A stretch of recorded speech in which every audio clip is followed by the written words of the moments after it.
Good morning, good afternoon, good evening, wherever you are in the world, wherever you hear this message. Welcome back. This is episode 8 of Thrive and Peak. Today is Valentine's Day. Happy Valentine's Day out there, guys. Today is the season of love and the season of getting back together and just expressing awareness and just getting your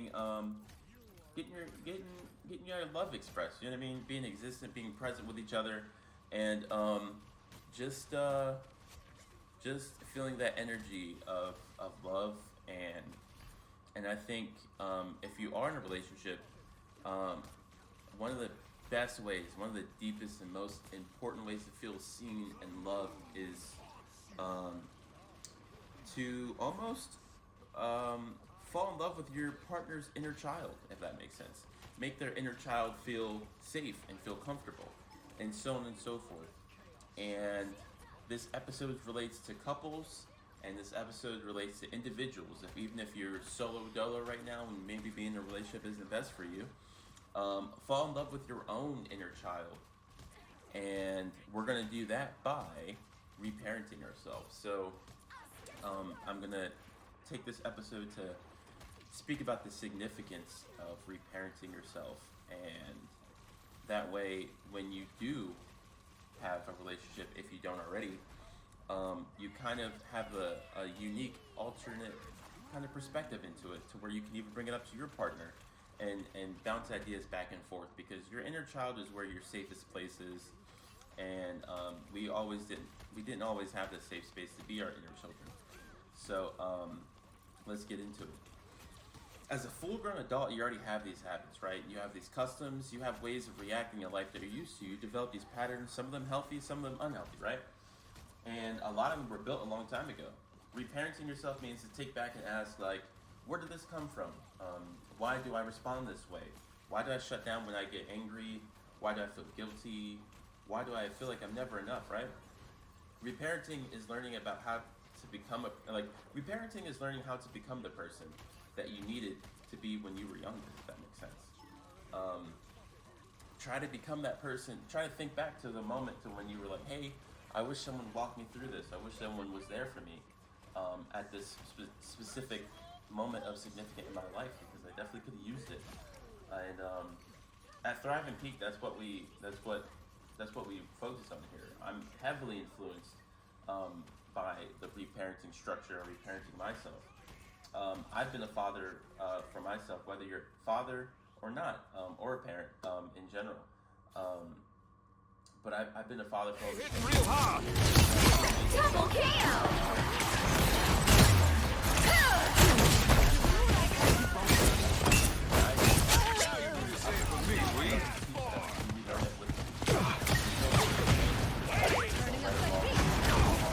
Someone shut you up, fool. Your inner child comes back into the room. Only 60 seconds left. And that's also part of our Vehicle reached a checkpoint. Keep up the momentum.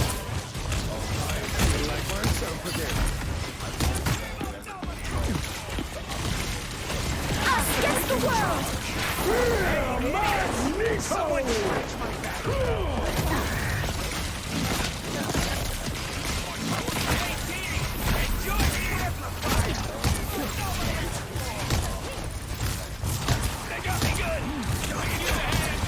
Behold the God of Thunder! Down their accuracy percentage! You need no fire! Glad someone brought Don't protection. expect me to do that again. Let's visit the Master Weaver.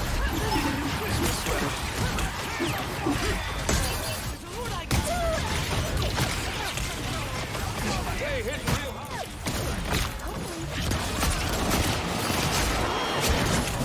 Boom! No kill shot!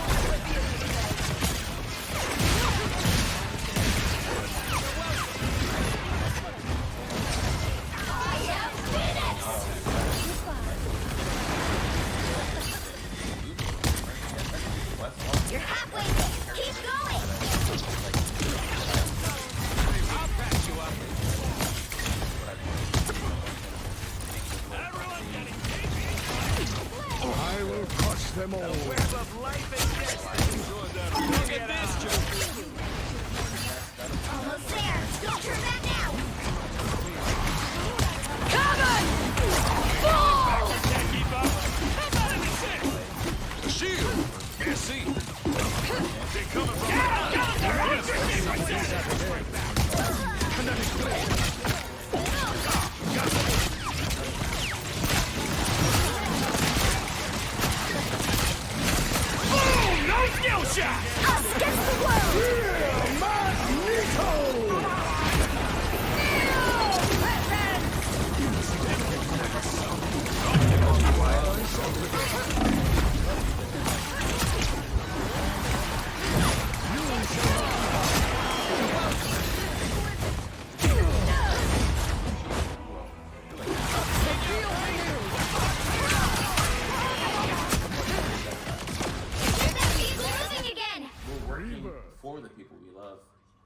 come home too drained to love them well.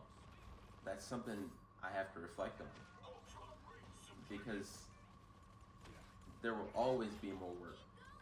There will always be more work, no matter what work you're in. But your child will not always be small.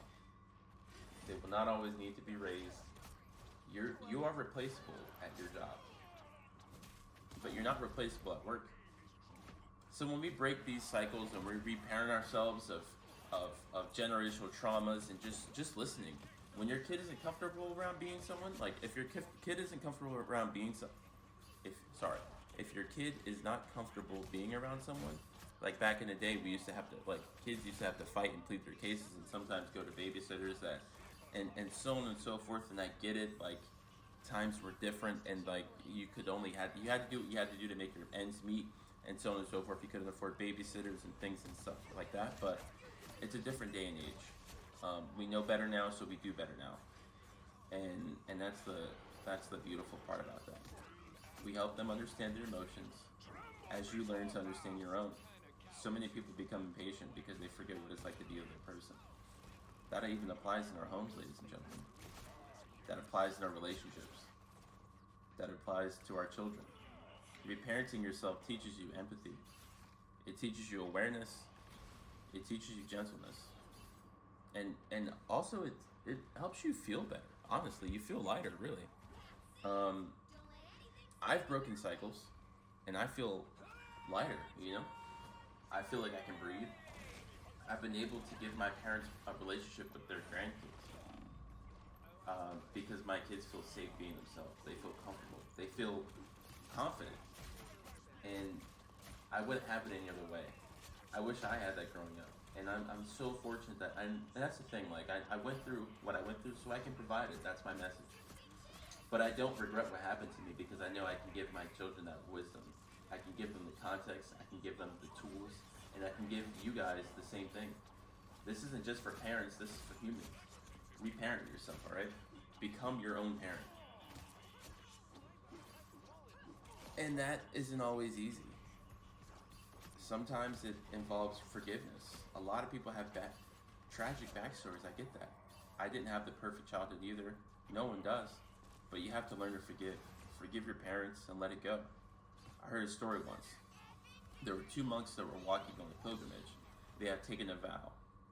No touching, no speaking, just existing. They came across a woman who needed help crossing a river. And one of the monks, he decided to pick her up, and he carried her across, and then he sat her down. The other monk was so furious, he walked for hours, and he snapped. He was like, why would you do that? Why would you break the vow? Why would you do that to me? And the other monk said, yes, I carried her, but I put her down hours ago. She needed my help. How long have you been carrying her in your mind? And that's when the realization kind of hit me. Because sometimes we carry things longer than we need to. We have to learn to let go. We have to learn to repair ourselves, heal yourselves, and put things down. Because when you do, you gain empathy, you build bridges, you break cycles, and I truly believe that we're going to be different. We're going to heal this world. We're going to leave the world with love and awareness and fairness. Because that's how we heal as a society. Honestly, I think so. I appreciate you guys. I love you guys. I empathize with you guys. I just appreciate the energy that this channel has afforded me to bring. And I'm just very fortunate to be here. And I'm fortunate to have you guys as well. So be mindful, be present, and keep climbing. Thrive and peak. Thank you. Have a great day.